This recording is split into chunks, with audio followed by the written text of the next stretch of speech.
Dober dan in pozdravljeni v 5. epizodi podcasta Mikrofon. Danes je z nami Aljoša Donča, osebni trener, kateremu cilj pri njegovih strankah ni le fizično izboljšanje zdravja, ampak tudi psihičnega počutja. Najlepša hvala, da ste prišli danes. Hvala za povabilo. Za začetek, kako so potekala vaša srednješolska leta? Ste že kot mladi začeli trenirati v fitnessu in zakaj ste se odločili postati osebni trener in vas je zato navdihnil kdo ali kaj iz vaše mladosti? Najprej, preden začnejo, bi predlagal, da se tikava, ker se oba poznava, tako bo dosti bolj sproščeno. Drugače pa ja, moje srednješolske leta so bila najstniško primerna, se pa spomnim, da sem pa prag fitnessa prestopil pri 16 letih. Nedavno sem pa bil star 36 let, tako da v bistvu tega je kar 20 leti. Tako da na neki točki je 20 let od tega, odkar sem začel v bistvu svojo fitness pot.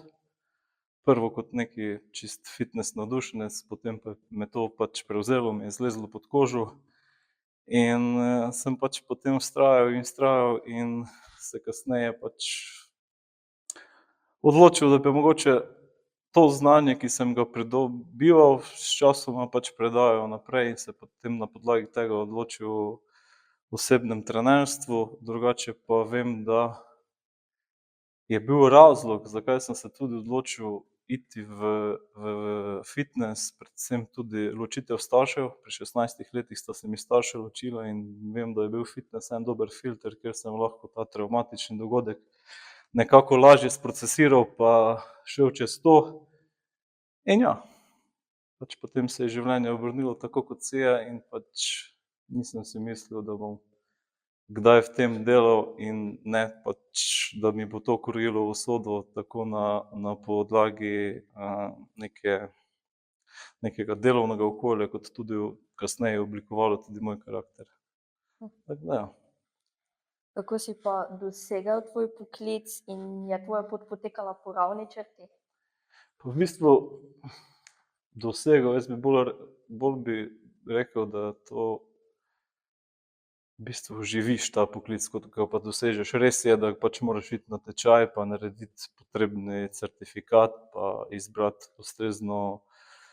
ustrezno šolanje, da ti potem omogoča tovrstno dejavnost, ampak nekako, kot sem prej rekel, 20 let je od tega in v teh 20 letih sem praktično našel v fitnessu nek dom, neko zatočišče, predvsem pa je bil fitness nek način življenja in do nedavno, do prihoda otrok, imam dva krasna otroka, 6 let starega sina in zdaj v začetku leta 2025 bo hčerka stara 3 leta, so se stvari malo spremenile, drugače pa bolj kot ne po ravni črti, tako da v bistvu sem podrejal vse fitness okolju, tako da je bil v celoti nekako to moj način življenja. Kakšno je pa tvoje mnenje o tem, da se vse več in več mladih odloča, da začnejo trenirati v fitnessu? Pa to je super, to je pohvalno. Mislim, z vidika tega, če izhajamo iz dejstva, da je vedno dobro delati na sebi in če se čedalje več mladih že tega zaveda, je to dobra popotnica za naprej. Vsekakor. Iz tega smatram, da lahko pač fitness okolje prispeva k izboljšanju marsikaterega področja in nasploh v življenju. Poleg tega, da ste osebni trener, izvajate tudi različne terapije. Kakšne so te in ali so te tudi povezane nekako z delom osebnega trenerja? To je res. Nedavno nazaj, zadnje dobro leto, sem se podal tudi malo v druge sfere in sicer potem, ko sem zadnji 2 leti imel neko težko obdobje za sabo, eno globoko depresijo sem prestal, mi je to dalo malo misliti in mi je malo še bolj odprlo na širše moj pogled. Pač nismo samo fasada, nismo samo fizično telo, smo vsekakor tudi zelo ranljivi na drugih plateh teles in eno je naša psiha, eno je naše čustveno telo in ravno iz tega naslova sem se potem odločil ponuditi svojim strankam tudi eno drugačno izkušnjo, ker dokaj kmalu spoznaš, ko pridejo stranke, najemajo osebnega trenerja, vidiš, da na neki točki nekdo rabi nekoga, ki ga bo potiskal dalje. Se pravi, na neki točki morda on sam ne verjame v sebe več in rabi nekoga, neko podaljšano roko, neko brco vriti ali pa pač nekoga, ki ga bo peljal skozi proces, da bo on boljši. In izvajam pogovorne terapije, najbolj odmevna pa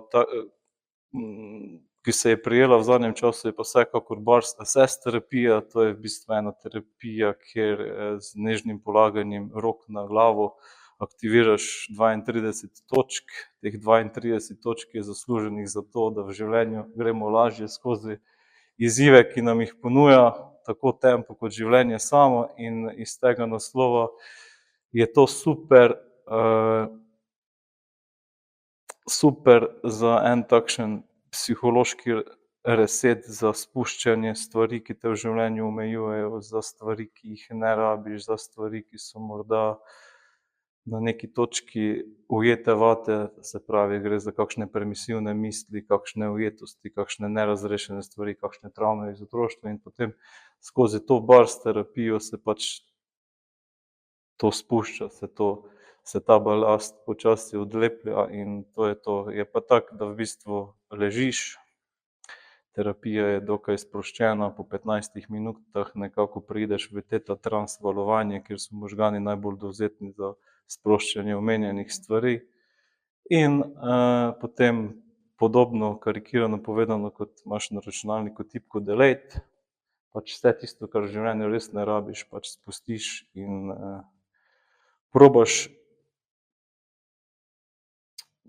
nekako dobiti drugačen pogled na svet, in po teh Bars terapijah imaš tudi drugačno dojemanje in zavedanje sveta in pa ljudi okrog sebe. Kako pa tvoje stranke motiviraš, jih da spodbudo, da nadaljujejo svoj napredek? Pa vsekakor jih motiviram že s tem, da sem jaz tisti, da verjame vanje, ne. To je odlična popotnica za naprej.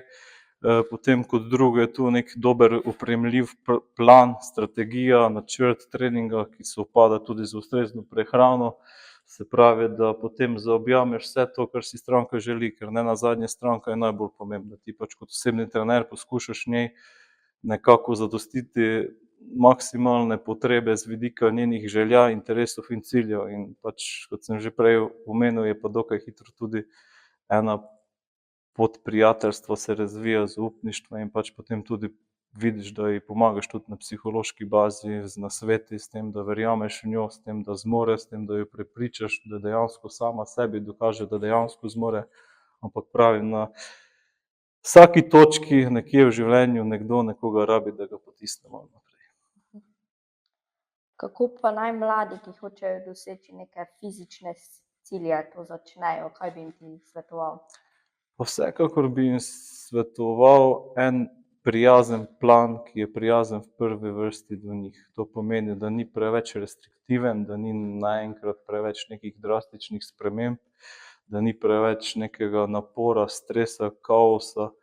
Se pravi, da imajo nek plan, nek načrt, ki mu lahko sledijo na dolgi rok. Zatem so vse stvari dosti lažje in tudi dlje časa trajajo, in tudi dlje časa je zadeva lažje kontrolirana, lažje gredo skozi, kot pa recimo, če se zaletijo naenkrat, prej niso nič delali, gredo fitness in pač na polno po dolgem in počez telovadijo. Vsekakor je potrebno narediti plan, ki bo res sovpadal z njihovimi željami in pa z njihovimi zmožnostmi. In na tej točki je dobro poiskati neko persono, kot je osebni trener, da ga mogoče popelje malo skozi to, da je potem vse lažje in pa tudi v prvi vrsti efektivnejše. Kot ste že omenili, vam je zelo pomembna vaša družina. Je naporno balancirati osebno življenje z službo? Do tega, ko nisem imel družine, je šlo. Takrat vem, da sem v bistvu bil sem deloholik, še delal sem vikende, sobote, nedelje. Če izhajam iz tega, da v bistvu povprečna stranka, ki me kontaktira, nekje vzame 8 do 10 treningov na mesečni ravni, in ker je ena ciljna publika mojih strank tudi taka, ki je mogoče od ponedeljka do petka delovno zasedena, sem moral riskirati tudi vikende za to. Takrat je bilo temu, ni mi to predstavljalo neko oviro, takrat je bilo to vse dosti lažje. Ampak ko je pa prišla družina, pa moram povedati, da so se stvari spremenile, lestvica prioritet se je zamenjala in mi je pač družina na prvem mestu. In potem na podlagi tega poskušam najti optimalen čas zase in za stranke, da naredimo pač tisto kvoto treningov, ki jo imamo, drugače pa vikende imam strogo familijske, pač ni več tiste stranke, ni več tistega denarja, ni več tistega ne vem česar, kar bi zamajal, da bi jaz dal prednost nekomu drugemu kot družini. Bi dal kakšen nasvet mladim, ki svoj mir najdejo v fitnessu in bi prav tako radi postali osebni trenerji? Pa dal bi jim nasvet, da pač naj gredo počasi, da naj najdejo nek balans v življenju, ker v vseh rečeh v življenju je dobro najti neko ravnovesje. In to lahko povem iz svoje izkušnje, noben ekstrem ni dober. Jaz recimo sem bil v nekem določenem življenjskem obdobju nastavljen na frekvence, ki so mi omogočile 2-krat na dan, da sem treniral, ampak to en čas gre, ali pa recimo vsak dan treniraš, ampak potem pa pride do ene zasičenosti in potem več ne uživaš v tem. Dejstvo je in poanta vsega, da najdeš res tisto neko pravo razmerje, da vidiš v tem v prvi vrsti neko sprostitev, sočasno s tem pa nekaj dobrega narediš za sebe. Ker jaz vedno rečem, nikoli ne moreš dati z gibanjem toliko nase kot s čimerkoli drugim. Jaz sem vedno mnenja, da je sinonim za zdravje gibanje in fitness kot tak je zelo dobra popotnica za neko zdravo psihofizično stanje. Tako da jaz bi rekel, da najdejo pravo razmerje, da če rabijo pomoč, da če so na začetku pač res riskirajo, pa morda pocukajo kakšnega osebnega trenerja, mogoče za kakšno urico, 2, 3, samo toliko, da se mu pokaže. Res je, da so druga orodja, ki pač omogočajo neko sledenje pa ponavljanje, ampak tudi YouTubi pa ne vem, različni TikToki, Instagram profili, kjer pač se nekdo posname, ni to isto kot nekdo, ki pride prvič, težko tega posname, ker tisti, ki se snema, ima za sabo neko kilometrino. Zato bi jaz pač vsem tem nadebudnežem tako toplo priporočal, da res najdejo neko razmerje treningov. Vsekakor moramo vedeti, da če govoriva zdaj o mladih, ni dobro spet pretiravati, noben ekstrem iti zaradi tega, ker če res na treningu daješ vedno znova vse od sebe, greš do odpovedi, delaš brutalne treninge, potem verjetno tudi kognitivna funkcija možganov peša. Vseeno pa mora biti to tudi na dobri stopnji, ker itak sočasno so šolske obveznosti in vse drugo. Tako da v bistvu bi jim položil na roko, mislim, srce na roko na srce, da bi jim položil to, da najdejo pravilno razmerje in pa da nekoga v samem štartu tudi pač zaprosijo za pomoč, ali nekoga, ki pozna, ali pa pač da najamejo osebnega trenerja. Kaj bi pa rekel, da je največji stereotip v tvoji službi? Pač stereotipov je dosti, recimo, jaz sem nekaj časa, oziroma mislim, da 7 let delal tudi kot svetovalec za športne dodatke in prehransko dopolnilo v eni izmed športnih trgovin. Bi rekel, da je stereotip so čudežni praški, ampak jih ni. Obstaja samo trdno delo in pa disciplina, čez čas pa samodisciplina. To pomeni, ni nobenih bližnjic. V prvi vrsti si vedno ti proti sebi, ti si svoj največji sovražnik, tekmuješ sam s sabo in ni to zdaj nek šprint, ampak je to maraton, se pravi tek na dolge proge. Tako da nobenih čudežnih tabletk ni, da bi ti zdaj spil, pa bi kar naenkrat dobil mišice. Drug stereotip morda je tudi to, da večina žensk, ampak čedalje manj, ima mogoče tudi predsodek, da zdaj, če bo šla fitness, bom kar naenkrat kot Schwarzenegger, to ne gre čez noč. Že druga genska osnova je, druga hormonska slika je pri ženskah, tako da stereotipov je kar nekaj, ampak pač najbolj popularni so pač dejansko te čudežni napitki, čudežne tabletke, ampak zakaj je temu tako, bi rekel tudi, da premalo ozaveščenosti o teh stvarih, ne. Ker ti dodatki, prehranska dopolnila imajo svoje mesto ob zadostni in ustrezni količini hrane na dnevni ravni, kjer je zagotovljeno dovolj makrohranil, ki sovpadejo s tem, da realiziraš ti svoje cilje in želje. Se pravi, nekdo, če hoče shujšati, mora biti v kaloričnem deficitu, nekdo, če hoče pridobiti na mišični masi, mora definitivno imeti zagotovljeno neko kvoto beljakovin na dnevni ravni in pač mora imeti nek presežek zdravih, pametnih kalorij. Tako da to je to. Ti je osebno trenerstvo in delo z različnimi ljudmi skozi leta pomagalo spremeniti tvoj pogled na svet? Pa jaz ne bi rekel, da mi je pomagalo, jaz bi rekel, da mi je celo izoblikovalo ta pogled na svet in tudi v veliki večini mene samega. Tako da, ja. Za na konec pa še 5 hitrih vprašanj. Kdo je tvoj najljubši glasbeni izvajalec? Najljubša glasbena skupina, če smem reči, je definitivno Siddharta. Tako da jaz sem že od malih nog navdušenec. Če bi lahko bil katerakoli oseba, kdo bi bil? Ne bi bil noben drug, bi bil to, kar sem. Mogoče bi še eno misel navezal na to, da večina ljudi, verjamem, da je zadovoljna samim sabo, ampak mogoče na neki točki ne vedo, da so v vseh nas skrite ene super moči in da smo vsi po svoje super junaki, ker taki, kakvi smo enkratni, neponovljivi in edinstveni in tega se mogoče premalokrat zavedamo. Kam bi se preselil, če bi lahko izbral katerokoli destinacijo na svetu? Rad potujem, ampak tudi ne bi se preselil nikamor. Slovenija je super.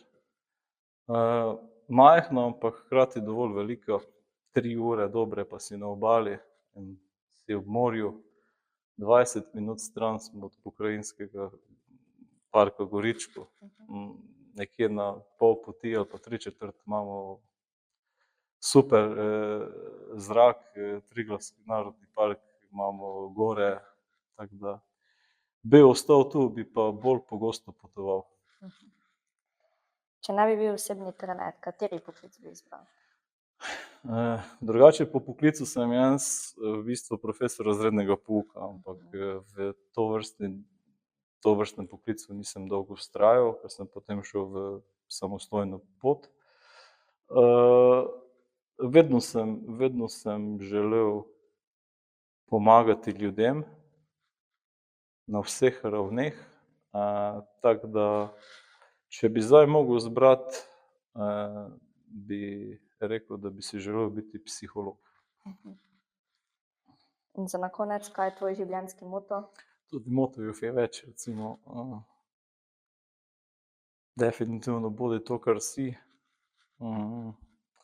Predvsem pa ena dobra misel v času, ko živimo, kjer čedalje bolj izginjajo neke moralne vrednote, načela, bi rekel, da se vedno obnašaj do drugih tako, kot si želiš, da se bodo drugi obnašali do tebe. Najlepša hvala še enkrat, da si danes bil z nami in hvala vsem, ki ste nas poslušali. Najlepša hvala vam za povabilo, vse dobro, lep pozdrav.